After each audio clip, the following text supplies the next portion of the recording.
bonjour, c'est Laurine et Jimmy. Aujourd'hui, on va vous présenter notre montage et notre stratégie pour pêcher le mulet dans notre région, surtout en bordure, donc sur toute la côte atlantique. Laurine va commencer par vous présenter le montage et donc le matériel qu'on utilise pour le réaliser, et je vais vous présenter notre stratégie de pêche. Donc voilà, on a réalisé un dessin de notre montage type.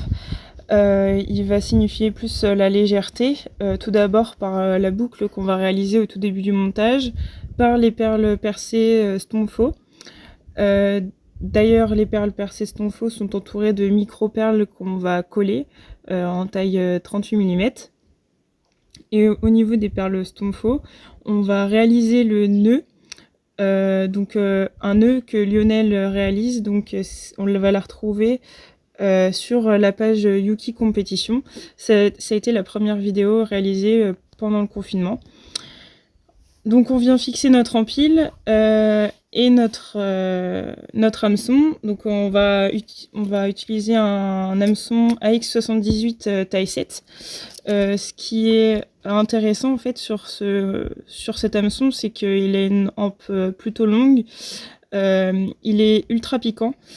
Et en fait, l'avantage qu'il va avoir, c'est une bonne présentation d'appât, notamment les demi-durs. Donc après les hameçons, au niveau de l'agrafe du plomb, on va utiliser des agrafes rapides, comme celle-ci, taille S, toujours pour la discrétion. Et à la fin, on va utiliser un plomb plutôt entre 40 et 100 grammes en haut but pour éviter de faire trop de bruit lors de l'impact du montage.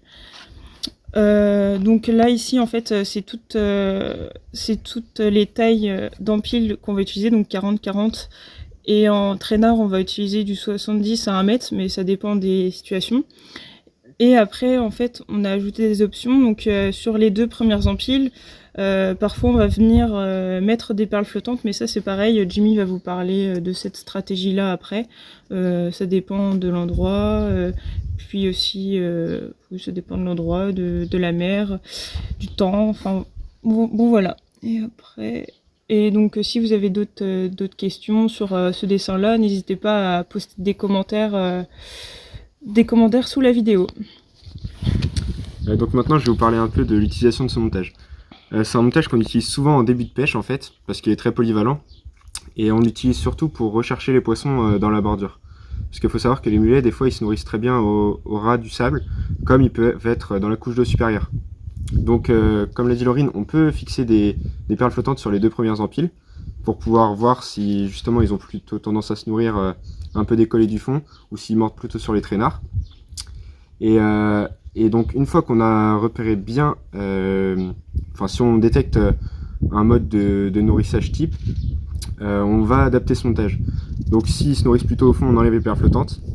S'ils se nourrissent plutôt en surface, on peut même modifier ce montage ou en mettre complètement un autre, par exemple un 3x50 avec des perles flottantes pour pouvoir cibler spécifiquement les poissons qui sont en surface.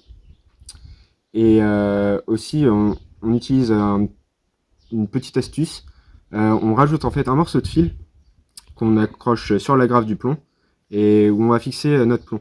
En fait, ça rajoute un morceau de fil en dessous de nos empiles, ce qui permet en fait de décoller encore plus les empiles du fond. Ça veut dire qu'au lieu d'avoir des perles flottantes qui vont décoller nos appâts de peut-être 40 cm, on va avoir nos appâts qui sont carrément sur la surface.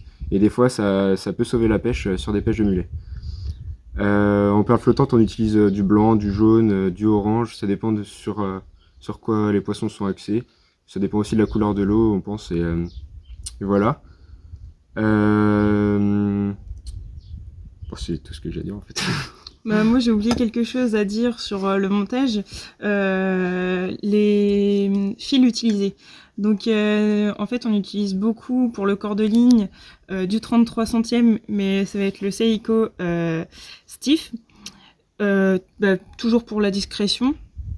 Et puis il n'y a pas besoin d'avoir trop gros pour le mulet.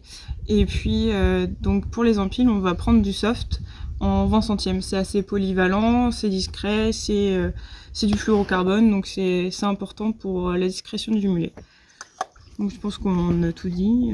Ouais, un petit détail aussi, des fois, même si on a un plomb au but qui fait peu d'impact sur l'eau, ça peut quand même effrayer les poissons dans un petit rayon autour de l'impact. Donc ce qu'on fait aussi souvent, c'est qu'on lance derrière les poissons et on ramène tout doucement sur les poissons.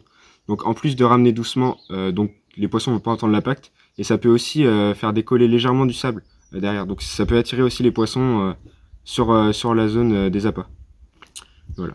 Donc c'est tout ce qu'on avait à vous raconter sur cette pêche, sur les techniques qu'on utilise pour pêcher le mulet.